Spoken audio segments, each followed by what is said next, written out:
Hey there, and welcome to The Explainer. Today, we're going to break down a topic that a lot of people are curious about, breast augmentation.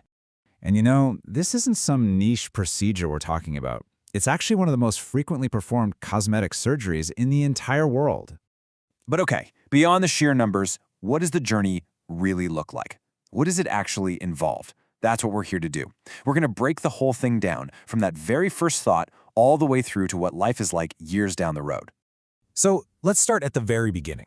Why would someone even consider augmentation?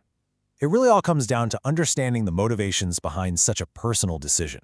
First things first, what exactly is it?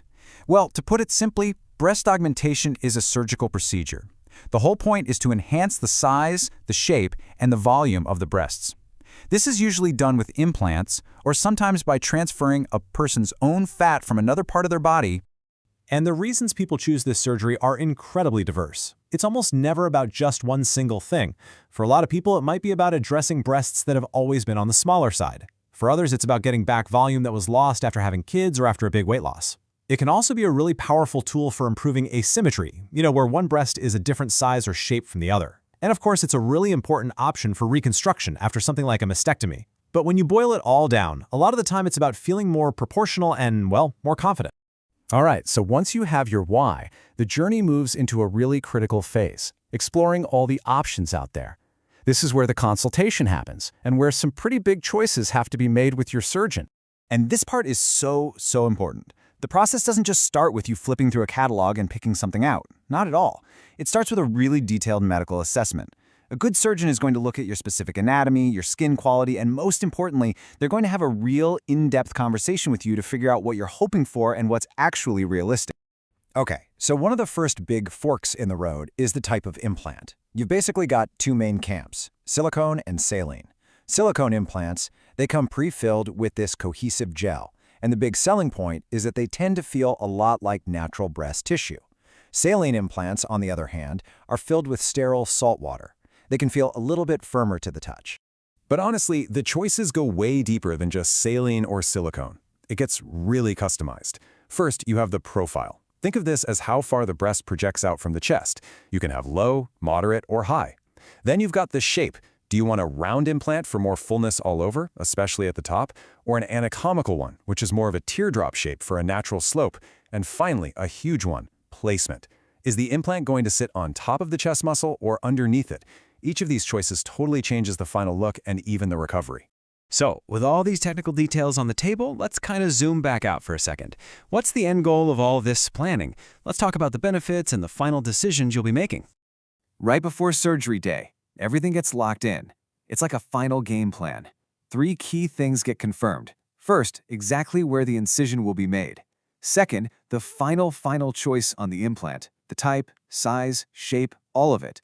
And third, that placement plan we talked about, whether it's over or under the muscle. It's like putting the last few pieces of the puzzle into place. And why go through all that planning? Well, the goal is to get to these potential benefits. We're talking about more volume and projection for sure, getting things more symmetrical, restoring a shape that might have changed over time. And for a lot of people, it's just about feeling like their body is more in proportion. The hope is that all of this can lead to a real improvement in body confidence. Okay, but you can't talk about the benefits of a surgery without talking about the other side of the coin. It's just responsible.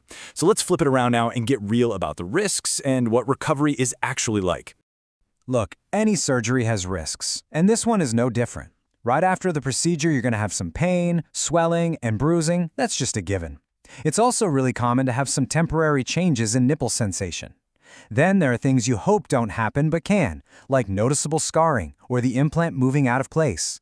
And like with any surgery, you've got risks of things like fluid collection, blood collection, or an infection. Now, beyond those more common issues, there are some more serious risks. They're rare, but you absolutely have to know about them. We're talking about things like the implant actually rupturing, or something called capsular contracture.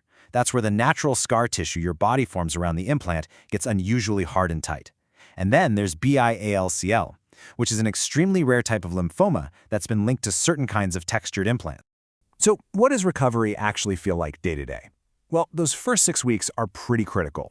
You might be able to get back to a desk job within a week or so, which is pretty fast. But for the first couple of weeks, you've got to sleep on your back with your head propped up. And here's the biggie: no heavy lifting. I mean, nothing strenuous for at least 4 to 6 weeks. And all through this time, you'll be living in a supportive surgical bra, 24/7. It's totally non-negotiable. Okay, so you've made it through the surgery, you've gotten through those first 6 weeks of recovery, you're over the hump. But the journey definitely isn't over. Now we need to talk about the long game, the long-term outlook. And here is probably the single most important thing you need to understand for the long term. And it's this: implants are not lifetime devices. Let me say that again. They are not lifetime devices. They don't last forever. So what does that actually mean, not lifetime devices? Well, it leads to a few key realities you have to be prepared for. It means that down the line, another surgery for a revision or a full replacement is a very real possibility. It also means you're signing up for regular checkups and imaging just to make sure everything's okay. And it's crucial to remember that your body is still going to do its thing. Scars will fade over a year or so, but your breasts will still change with age or maybe another pregnancy. Which brings us to a really big final thought. When you put everything together, the why, all the choices, the recovery, and this reality that it isn't permanent, it really makes you think. If the results are long-lasting, but they're not forever, what does success really look like 10, 15, even 20 years from now? And that question, I think, really reframes this whole thing. It's not just a procedure, it's a long-term personal journey.